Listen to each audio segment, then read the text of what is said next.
حیات دنیا کو ظاہر ہے کہ لہو و لعب قرار دیا مذکورہ آیت میں کہ دنیا کے لیے کوئی ثبات اور قرار نہیں ہے، دنیا تو آخرت کے لیے کے اعتباری ہے، الدنیا مزرع الآخرہ، باقی دنیا تو فانی ہے، انما الدنیا فنا لیس للدنیا بقاء،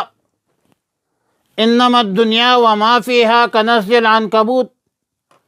دنیا میں جو کچھ ہے اس نے فنا ہونا ہے، کل من علیہا فان ویبقى وجہ ربک ذو الجلال والاکرام، فرمایا کل نفس ذائقۃ الموت، ہر نفس نے موت کا ذائقہ چکنا ہے، آئی تھی چمن میں تیرے سیر گلشن کر چلے، سنبھال مالی باغ اپنا ہم تو اپنے گھر